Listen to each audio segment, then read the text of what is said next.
In this video, we're going to talk about zone control.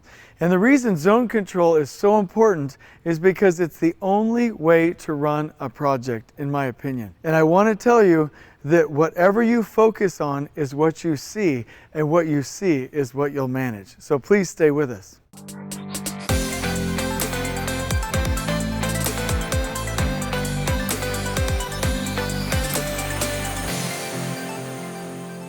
Zone control really is about breaking the entire project up by phases and zones and having an actual measurement to see if we're winning on the project. And I do want to say that if all you can see are problems, right, then all you can manage are problems, and guess what you're going to have more of? That's problems. But if you can actually break your project into phases and zones, and you can see those zones and what winning looks like, then you can manage winning instead of problems. So I'm going to talk to you on my flip chart about exactly what zone control is and why it's so important for your project. So let's go ahead and get started. Whether you're in a CPM system or a TACT system, I recommend this very same process. Let's say that you have a building, and that building has multiple phases. And when I talk about a phase, let me give you an example. For instance, you might have the make ready phase. That's when you all prepared the site, right? So maybe this is site and make ready, and I'll put MR right there, okay? Then you had foundations and your structure, okay? So that's another phase, right? So you have your structure, okay? Now you have the interiors of the actual building. That's another phase. That's called your interiors. So hopefully you're getting the hang of this. You also have the exteriors, right? Later on at the end, you have your site work, and you may even have your roof. The thing about zones and phases is that every phase will have its own zones. That's how you know it's a phase. So like in the site work, if you broke this up into different zones, that collection of zones is a phase. Your structure moving up through the building, that's a phase. Your interiors moving up through the building, it has the same zones, that's a phase. Phase, phase, phase. All of these are phases here, okay? Once you have your phases, the next thing is, like I said, is to identify your zones. Now, when you identify your zones, you'll want to go to leantact.com and go to the TACT template and go into the calculator and figure out exactly how many zones you should have. But once you have those zones, taking the site work as an example, what we do is now we're able to implement what's called zone control. So through these zones, you have trade partner number 1, 2, 3, 4, 5. They are going to hop through these one by one until they finish their work. For your structure, you're going to have its own train that's going to hop through the zones up through the building. For interiors, it's going to do the same thing. For the exterior, it's probably going to go around the building. You get my point. Every phase has zones, and every zone has trades that work through it in what we call a train of trades.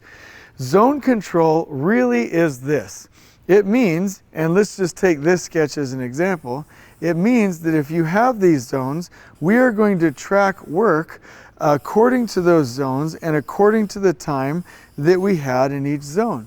And like I've said in the previous videos, hopefully you've seen them because you've liked and subscribed to the channel, you know that we are going to plan for that zone, build that zone right, and finish.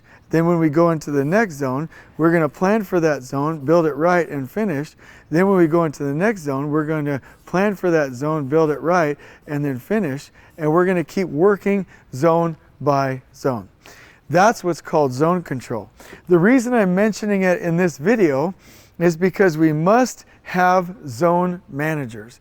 I thought it was brilliant. I was working with a contractor up in Maine, and they changed the name of their assistant superintendents to zone managers. So what they did was they said, all right, here's the senior superintendent.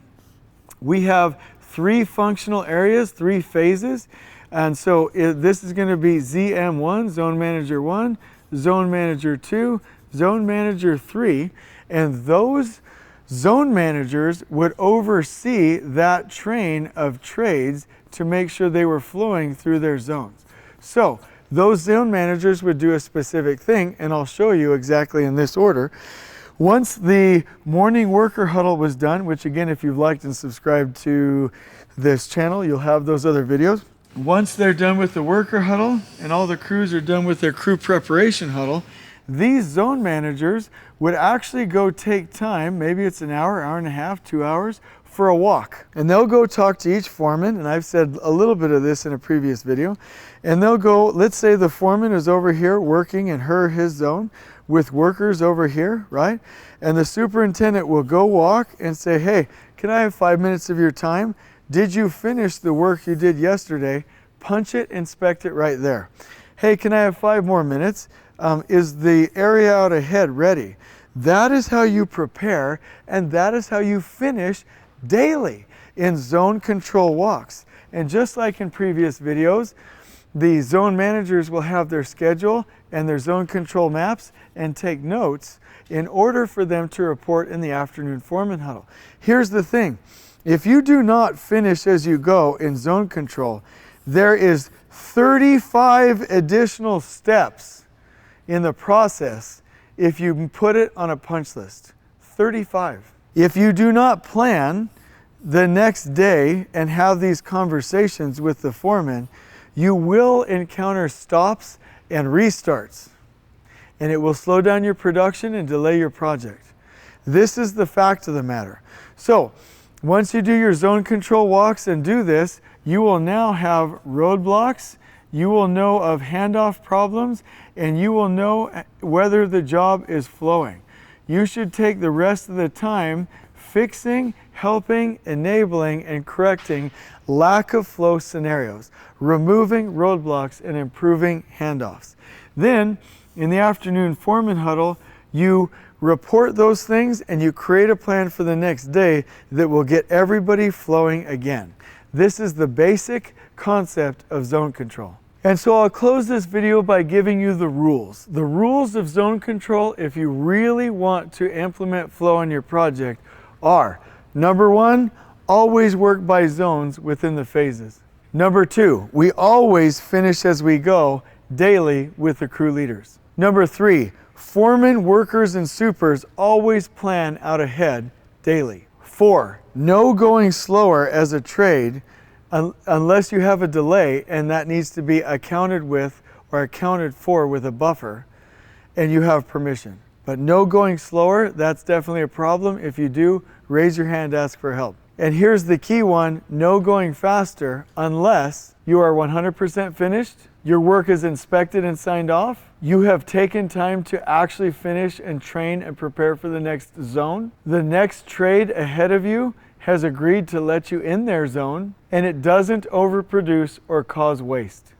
Otherwise, no going slower, no going faster, stay at that same consistent speed and adjust the other dials.